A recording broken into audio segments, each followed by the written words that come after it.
Hey, today is Thursday, January the 4th, and this is the third day of my water fast. The goal is to go 30 days strictly on water and coffee. So far, so good. Actually, I think it's probably going to be good for me until like I said, day 17. Made one yesterday, and the one yesterday was at home. Today I'm making a video from my office, which gives me a kind of advantage on fasting because I'm able to sit all day and think about eating. Well, not necessarily think about eating, but just think about fasting and enjoying the thoughts. But some interesting things happened today. Probably the most interesting thing was that I talked to my doctor, Dr. Venezuela, and I told him that I was about to do this fast. He's my MS doctor, so I'm on it. I think I mentioned that I have MS.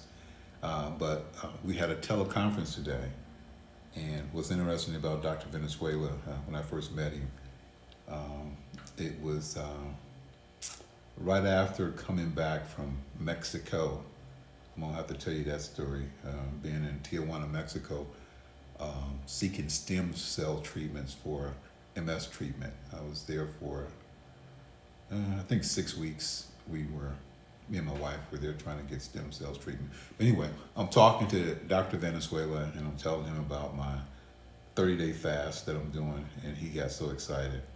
And I was letting him know that I want to have an appointment with him to have him, make sure everything is working okay, and also to, bear witness because I've been with him for pretty much a duration, but at least 5 years, and so he's got my history and he knows the progress. He's got my MRIs and all the other stuff, and they're looking pretty good too. So hopefully throughout this 30 days, I'll be sharing all that information with the viewers, and I really think some people are going to benefit from knowing my routine, my progress, and I'll benefit too because I'm sure there's some people out there that are dealing with this that can probably add me some input as well. And so some things I could be doing to even increase my journey with MS.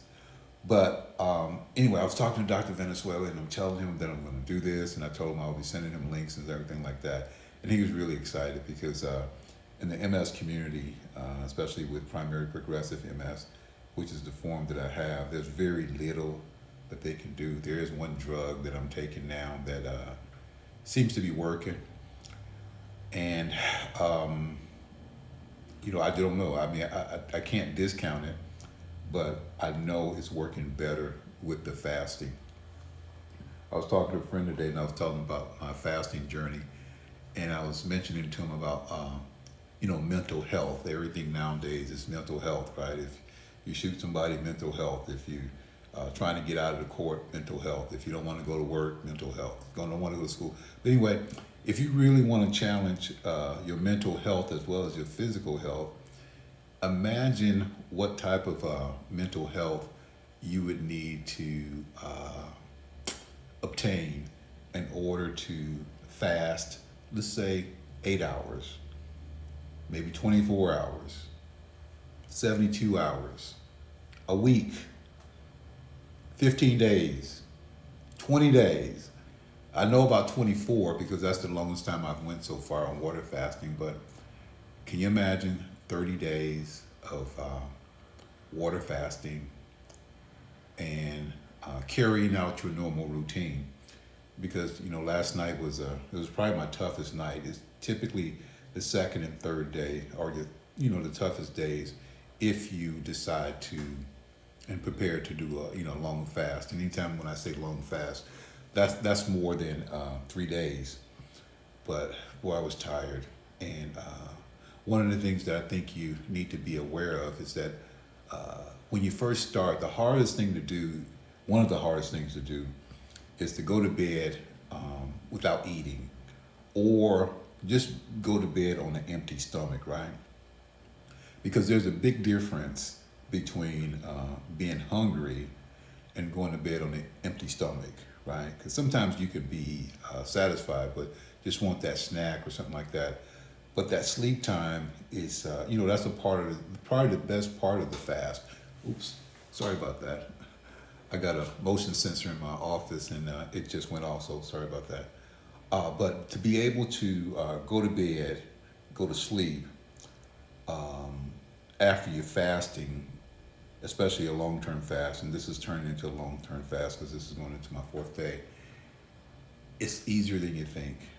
When you lay down, you finally get into bed, you'll try to get into the fetal position if you can, or it's going to be tough. I mean, it can agonize, but once you go to sleep and you wake up, I don't know if the body feeds on itself or the fat metabolizes or what, but the energy level when you wake up after you're fasting, especially when you get to like your third and fourth day, it is something that you probably hear me say this again, that you have to experience in order to really believe.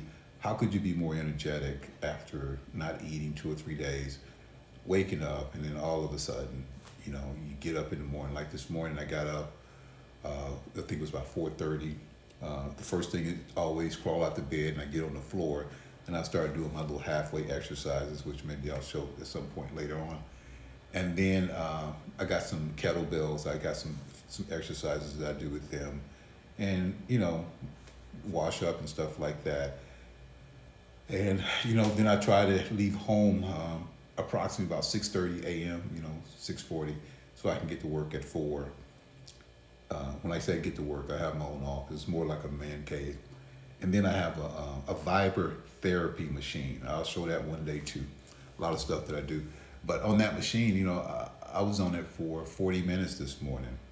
And so that's, and if you read the instruction on it, the machine, it says each 10 minutes is equivalent to 1 hour in a gym. So if you believe that, that means that that was a 4-hour workout. But maybe I'll show that tomorrow, or at least show you the machine, or put it on one of these videos so you can see. But we got 30 days. Today is only day 4, so it's going to be a lot. And I'm kind of figuring this thing out because this YouTube experience is new to me. Hopefully, it'll be something that is going to benefit people to be able to take a look at it. But like I said, waking up energetic, and then I know today I was talking to. Other than my doctor, I was talking to my banker that I was dealing with and telling him about it. He was excited.